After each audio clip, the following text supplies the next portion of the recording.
જ્યારે અમે ફરીવાર આવશું ત્યારે કાર્યક્રમ આક્રમક હશે, આ તમને એડવાન્સમાં કહીએ છીએ। 4 વર્ષ થયા વિસ્તાર ડેવલપ થયો, 10 વર્ષ થયા, હજુ એ વિસ્તારને આપણે પાણી પહોંચાડી શક્યા નથી। ટેન્કર મોકલીએ છીએ એટલે બહેનો અંદરો અંદર બેડા લઈને બાજે છે। જ્યાં લાઈનો નાખેલી છે 1 કલાકના કામમાં લાઈન ચાલુ થઈ જાય એમાં છે, એ વિસ્તારમાં પણ લાઈનો નાખેલી છે, તેમ છતાં પાણી પહોંચતું નથી, રિપેરિંગના અભાવે। અહીંયા ટેન્કરમાં ફોન કરે છે તો 300 રૂપિયા લેવામાં આવે છે। સુરેન્દ્રનગરનો મોટા ભાગનો વિસ્તાર એવો છે કે જ્યાં ટેન્કરથી પાણી પહોંચાડવામાં આવે છે। તો આઝાદીના 75 વર્ષ પછી જો આપણે આવી રીતે જીવતા હોઈએ તો મને તમને બધાને શરમ અનુભવવા જોઈએ। આપણે જાહેર જીવનમાં અમે વિપક્ષમાં બેઠા છીએ, અમને શરમ આવવી જોઈએ કે સાહેબ અમે શું લડ્યા છીએ કે શાસક પક્ષ આટલા ટાઈમથી પીવાનું પાણી ન પહોંચાડી શકે।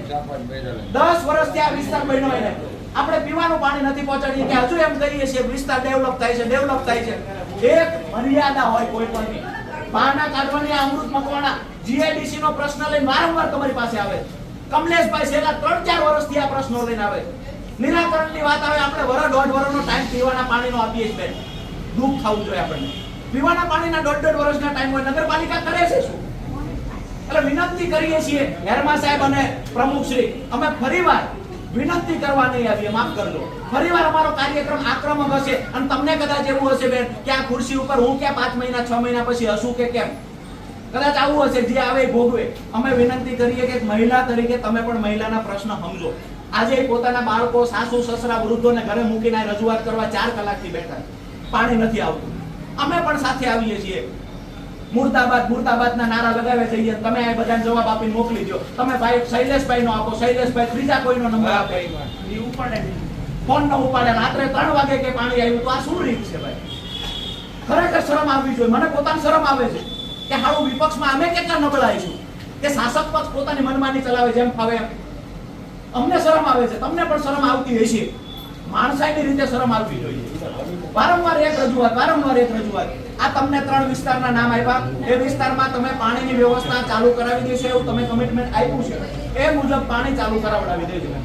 વારંવાર મારે આવો ટાઈમ જ નથી ભાઈ। અને નગરપાલિકા પાસે પૈસા ન હોય તો અમને કહેજો, અમે રોડ ઉપર ઉભા રહીશું વાટલા લઈને, પણ અહીંયા પૈસા આપીશું। દુઃખ થાય છે અમને તે કે પાણીની આઝાદીના 50 વર્ષે પાણી માટે આંદોલન કરવાના, પાણી આપો, પાણી આપો, પાણી આપો। પાડોશીના ઘરે બેરા લઈ લઈને ભરવા જાય પીવાના પાણી, કોકના કઈક મોટા હોય ટાંકા, કયા દેશમાં રહીએ મને હજી એ નથી સમજાતું। વાતો મોટી કરીએ છીએ જગતગુરુ બનવાની, વિશ્વગુરુ બનવાની, પીવાના પાણી શહેરની મધ્યમાં આવેલા વિસ્તારમાં પીવાનું પાણી આપણે નથી પહોંચાડી શક્યા। આનાથી મોટી દુઃખની વાત બીજી કોઈ ન હોય, જો માણસાઈ હોય આપણામાં તો। બાકી તો ચૂંટાયેલા ને માણસાઈ ન હોય, વિપક્ષમાં બેઠેલા ને ન હોય, તો બધા ભેગા મળીને રાહડા લઈએ। પ્રજા પીડાય છે, ભલે પીડાતી હોય, આપણા બાપુનું શું જાય? વારંવાર રજૂઆત કરવા આવે, અહીંયા આપણે બેહીને જવાબ આપી દઈએ, આ થઈ જશે, ઓલાનો નંબર, અને લોકો મુર્દાબાદ બોલતા દર વખતે આવી જાય। પોલીસ બિચારી હેરાન થાય કે અમે આવીને 3 કલાક ઉભા રહીએ। આ વિનંતી છેલ્લે તમને હાથ જોડીને કહીએ છીએ કે આ ગરીબ લોકો વર્ષોથી પાણી માટે પીડાય છે ને એને પાણી પહોંચાડો। હેરમા સાહેબ બરાબર।